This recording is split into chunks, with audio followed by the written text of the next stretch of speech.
যে রাজ্যে বছরের পর বছর এক রাজনৈতিক শক্তির দাপট ছিল, সেই ওয়েস্ট বেঙ্গলে 2026 সালে দেখা গেল বড় রাজনৈতিক পরিবর্তন। কিন্তু হঠাৎ কি হলো? কেন বদলে গেল বাংলা রাজনৈতিক সমীকরণ?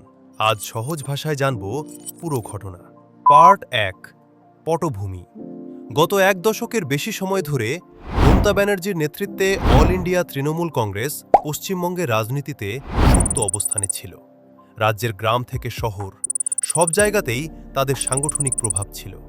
কিন্তু 2026-এর ভোটে পরিস্থিতি বদলাতে শুরু করে। পার্ট 2, কি পরিবর্তন হলো? ভোট গণনার ট্রেন্ড অনুযায়ী ভারতীয় জনতা পার্টি পশ্চিমবঙ্গে বড় লিড নেয় এবং 200-র বেশি আসনে এগিয়ে বা জয়ের অবস্থানে পৌঁছায় বলে বিভিন্ন রিপোর্টে উঠে এসেছে। পার্ট 3, গুরুত্বপূর্ণ মুখ। এই নির্বাচনে শুভেন্দু অধিকারীর ভূমিকা নিয়েও অনেক আলোচনা হচ্ছে। একসময় তিনি তৃণমূলের গুরুত্বপূর্ণ নেতা ছিলেন, পরে রাজনৈতিক সমীকরণ বদলে যায়। 2026 নির্বাচনে তার ভূমিকা নিয়ে বহু রিপোর্ট প্রকাশ হয়েছে। পার্ট 4, এখন কি হতে পারে? যদি এই ফল চূড়ান্তভাবে একই থাকে, তাহলে ওয়েস্ট বেঙ্গলের রাজনৈতিক ভবিষ্যৎ নতুন দিকে যেতে পারে।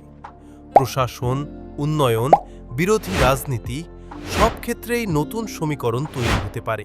একটা বিষয় পরিষ্কার, বাংলার রাজনীতি আবারও দেশ জুড়ে আলোচনার কেন্দ্রে। তোমার মতে বাংলার এই রাজনৈতিক পরিবর্তন ভবিষ্যতে কী প্রভাব ফেলবে?